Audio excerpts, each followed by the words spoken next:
Hi മക്കളെ, നമ്മളിന്ന് ജെയ് 2025 ജനുവരി 23 നടന്ന എക്സാമിന്റെ ഷിഫ്റ്റ് 2 ക്വസ്റ്റ്യൻസുമായിട്ട് ഡിസ്കസ് ചെയ്യാനായിട്ടാണ്.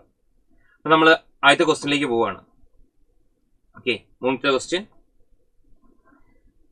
എന്താ മക്കളെ? ഈ ഒരു ക്വസ്റ്റ്യൻ എവിടെന്നാ ചോദിച്ചിരിക്കുന്നത്?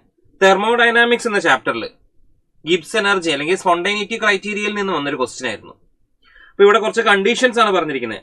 The effect of temperature on spontaneity of reaction as represented as. അപ്പൊ അത് ടെമ്പറേച്ചറിന്റെ എഫക്റ്റിനെ കുറിച്ചാണ് പറഞ്ഞിരിക്കുന്നത്. ഒരു റിയാക്ഷന്റെ സ്പോണ്ടൈനിറ്റിയിൽ എങ്ങനെ എഫക്ട് ചെയ്യുന്നു എന്നുള്ളത്. അത് തന്നിരിക്കുന്നത് delta H, delta S, temperature, spontaneity criterias ആണ്. സ്പോണ്ടൈനിറ്റി ക്രൈറ്റീരിയ ആയിട്ട് NCERT നമുക്കൊരു കോളം തന്നെ തന്നിട്ടുണ്ട്. അപ്പൊ ആദ്യം പറഞ്ഞിരിക്കുക delta H positive, delta H negative, any ടെമ്പറേച്ചറിൽ non spontaneous. Delta H positive, delta S positive, low ടെമ്പറേച്ചറിൽ spontaneous. Delta H negative, delta S negative, low ടെമ്പറേച്ചറിൽ non spontaneous. Delta H negative, delta S positive, any ടെമ്പറേച്ചറിൽ spontaneous. അപ്പൊ ഇതിൽ ഏതൊക്കെ ശരിയുണ്ട് എന്നാണ് നമ്മുടെ ചോദ്യം, അല്ലേടാ?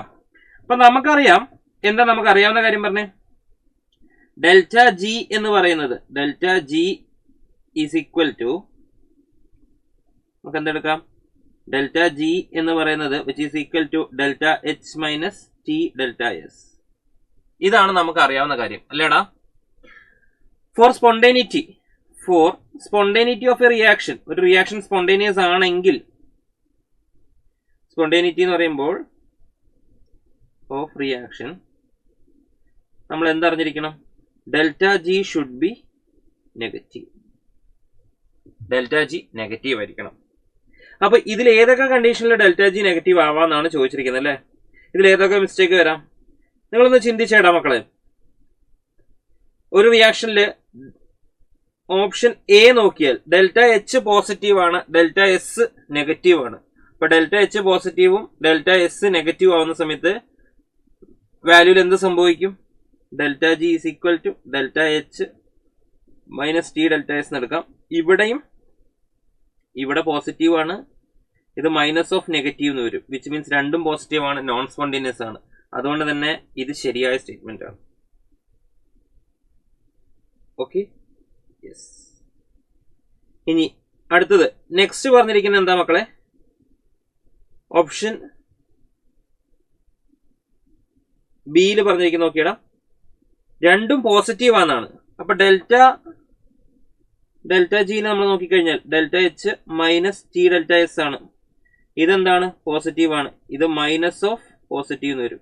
വിച്ച് മീൻസ് ഇത് സ്പോണ്ടേനിയസ് ആവണമെങ്കിൽ ഹൈ ടെമ്പറേച്ചർ ആയിരിക്കണം. കാരണം സെക്കൻഡ് ടൈം എന്തായിരിക്കണം? നെഗറ്റീവ്. സെക്കൻഡ് ടൈം മോർ നെഗറ്റീവായി വരണം, എന്നാലും ഹൈ ടെമ്പറേച്ചർ ആയിരിക്കണം. സോ ഈ ഒരു കണ്ടീഷൻ തെറ്റായിട്ടാണ് കാണിക്കുന്നത്. ഓക്കെ, ഇനി അടുത്ത് നിങ്ങൾ നോക്കിക്കേടാ മക്കളെ, രണ്ടും നെഗറ്റീവ് വന്നു കഴിഞ്ഞാൽ ലോ ടെമ്പറേച്ചറിൽ എന്തായിരിക്കും? Non spontaneous. രണ്ട് നെഗറ്റീവായിട്ട് വന്നു കഴിഞ്ഞാൽ നമുക്ക് നോക്കാം. Delta G which is equal to delta H minus T delta S. ഇത് നെഗറ്റീവ് ആണ്, മൈനസ് ഓഫ് നെഗറ്റീവ് ആണ്. ഓക്കെ, വിച്ച് മീൻസ് ഇത് ലോ ടെമ്പറേച്ചറിൽ എന്തായിരിക്കും? ലോ ടെമ്പറേച്ചർ വരുന്ന സമയത്ത് സെക്കൻഡ് ടൈം പോസിറ്റീവ് ആവും, ഫസ്റ്റ് ടൈം ഹൈലി നെഗറ്റീവ് ആയിരിക്കും എന്നാണ് പറഞ്ഞിരിക്കുന്നത്. വിച്ച് മീൻസ് അവിടെ എന്തായിരിക്കും? ഈ ടൈം മൊത്തത്തിൽ എന്തായിരിക്കണം? മൊത്തത്തിൽ ഒരു നെഗറ്റീവ് ടൈം ആയിരിക്കും ലോ ടെമ്പറേച്ചർ ആണെങ്കിൽ. അപ്പൊ അതെന്തായിരിക്കണം? സ്പോണ്ടേനിയസ് ആയിരിക്കണം. വിച്ച് മീൻസ് അതും തെറ്റാണ്. ഓക്കെ, ഇനി നോക്കാം. ഡെൽറ്റ എച്ച് നെഗറ്റീവും ഡെൽറ്റ എസ് പോസിറ്റീവും. ഡെൽറ്റ എച്ച് നെഗറ്റീവും ഡെൽറ്റ എസ് പോസിറ്റീവും അറ്റ് ടെമ്പറേച്ചർ, എനി ടെമ്പറേച്ചർ ആണ് പറഞ്ഞിരിക്കുന്നത്, അല്ലേ? ആ ഒരു കണ്ടീഷൻ നോക്കിയടാ. എന്താണ് മക്കളെ പറഞ്ഞിരിക്കുന്നത്? Delta G is equal to delta H minus T delta S എടുക്കാം. ഈ ടേം നമുക്ക് നെഗറ്റീവ് ആണ്, മൈനസ് ഓഫ് ഈ ടേം നമുക്ക് പോസിറ്റീവ് ആണ്. സോ നെറ്റ് എഫക്ട് എന്തായിരിക്കും? നെഗറ്റീവ് ആയിരിക്കും. ഏത് ടെമ്പറേച്ചർ ആണെങ്കിലും റിയാക്ഷൻ സ്പോണ്ടേനിയസ് ആയിരിക്കും. അങ്ങനെയാണെങ്കിൽ അതും ശരിയാണ്. ഓക്കെ, അപ്പൊ ഇവിടെ ശരിയായിട്ടുള്ളത് ഏതൊക്കെയാ മക്കളെ? ശരിയായിട്ടുള്ളത് എയും ഡിയും, തെറ്റായിട്ടുള്ളത് ബിയും സിയും. അപ്പൊ ഇതിൽ ഇൻകറക്റ്റ് ആണ് നമ്മുടെ ക്വസ്റ്റ്യൻ എങ്കിൽ എന്തെടുക്കാം? ഇൻകറക്റ്റ് ആണ് നമ്മുടെ ക്വസ്റ്റ്യൻ, ദെർഫോർ നമുക്ക് എന്തെടുക്കാം? B and C. ഓക്കെ, നിങ്ങളോട് കണ്ടോ? ഇതിൽ നോക്കിയിട്ടുണ്ടെങ്കിൽ തെറ്റായിട്ട് വന്നിരിക്കുന്ന ഏതാണെന്നാണ് ചോദിച്ചിരിക്കുന്നത്. തെറ്റായിട്ട് വന്നിരിക്കുന്ന ഏതാണെന്നാണ് ചോദിച്ചിരിക്കുന്നത്. ഇവിടെ നമ്മുടെ NCERT ഡാറ്റ നമുക്ക് തന്നിട്ടുണ്ട്. NCERT ഡാറ്റ പ്രകാരം കണ്ടോ, പോസിറ്റീവും വന്നു. ലോ ടെമ്പറേച്ചറിൽ റിയാക്ഷൻ ഈസ് നോൺ സ്പോണ്ടേനിയസ്. പക്ഷെ നമുക്ക് ഇവിടെ തന്നിരിക്കുന്നത് എന്താണ്, സ്പോണ്ടേനിയസ് എന്ന്. ഇത് തെറ്റാണ്.